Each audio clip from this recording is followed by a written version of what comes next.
Do you know why games like Killing Floor and Nazi Zombies are so much fun? It's because they combine great action with satisfying progression. Clearly, this is what developer Spiral Games had in mind when developing Orion Dino Beatdown. Since its release back in 2012, it's had tons of criticism and has gained a very bad reputation. But is it really as bad as people say? Well, today on Shovelware Reviews, we're gonna find out. You don't need my help, and I am finally absolved of value. I can face it, but I don't need anyone else. Orion Dino Beatdown was developed by Spiral Games and released in 2012 for the PC via Steam and OnLive. Orion started out as a mod called Orion Source. It eventually developed into a full-fledged title called Orion Dino Beatdown, then later in 2013 the game was rebranded as Orion Dino Horde. There is a bit of controversy surrounding the rebranding of Orion, as it claimed to be a sequel, when in fact it was the exact same game with a few minor tweaks and a large content patch. Owners of Orion Dino Beatdown actually got Dino Horde for free, which further supports the controversy. The rebranded title even got a new Metacritic page until someone reported it to a moderator. Dino Horde is an open world, or so it claims, class-based cooperative shooter that pits 5 players against a horde of dinosaurs in large environments. The game also spawns dynamic objectives which are played out during survival. The game also features a few game modes. Most are very similar with the exception of one, which is a Left 4 Dead style versus mode where you actually play as the dinosaurs. The rest are just generic survival and PvP modes. I don't know where to start with Orion.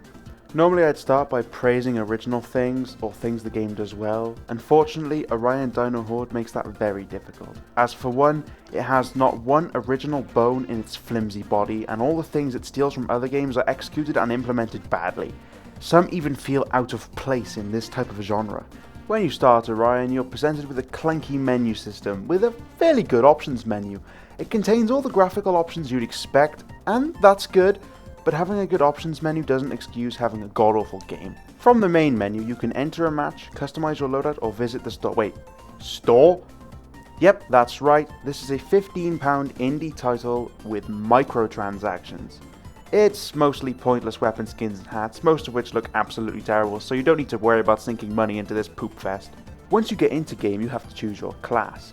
There are 3 to choose from: a generic assault class that has a jetpack ability, a medic with a TF2 style medigun, and a scout with a cloak ability. The medic seems like the only real useful class, as the cloak is pointless and the jetpack is no use, as there is very few large areas to traverse and the buildings you can get on top of are far and few between. And that doesn't matter anyway because most dinosaurs can hit you whilst you're atop of buildings. Once you spawn, you will immediately notice the ugly blue HUD and the incredible dull weapon model. Oh, but that's just a start. Walking out of the spawn building, you'll be greeted with a crippling frame rate drop for no fucking reason. Which is good, good, nice optimization. The game first tasks you with enabling a generator, which is about 500 miles away from your spawn point for some reason. Once it's enabled, you have access to weapons and augments. The weapon selection is fairly limited to say the least. The only real difference between any of the guns is the fire rate and damage. Everything else feels the same. There are also melee weapons and special weapons, which both suck on tremendous levels. The augmentations are essentially little perks that enhance your character. They vary from utterly useless to ridiculously overpowered. Usually, saving up for the weapon and health buffs is the best idea. After the 50-second buy period has passed, the store closes, a la Killing Floor. Then the Horde arrives. The objective is to protect the generator, which seems fairly simple, and for the most part it is.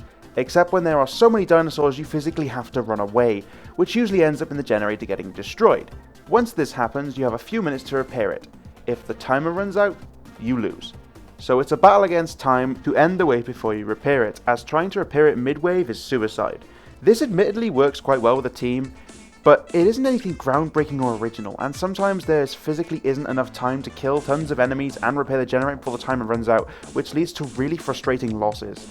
The graphics in Orion are actually fairly nice. The effects it utilises help the game look pretty, but a noticeable layer of fog is in place to obviously reduce the render distance to retain a high frame rate, which adds a layer of ugly to the game.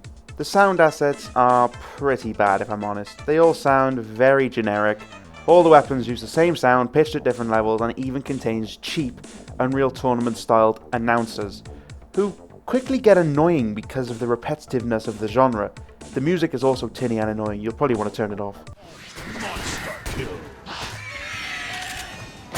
Kill us all. Kill 5.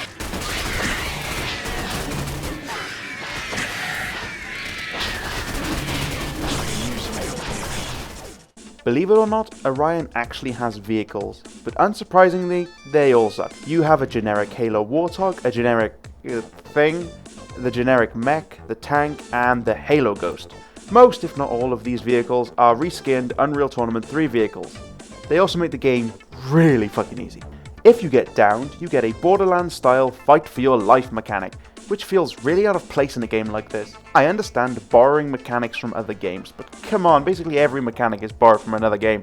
Orion kind of has a level system, and by kind of I mean it pretty much does nothing except give you tiny buffs to your weapon damage and reload speed, which is not only hardly noticeable, it's entirely pointless when there are in-game augments that do exactly the same thing a lot better. The level design in Orion is absolutely awful to say the least. The fact they call these levels open world is ridiculous. They are featureless, lifeless areas without any variation.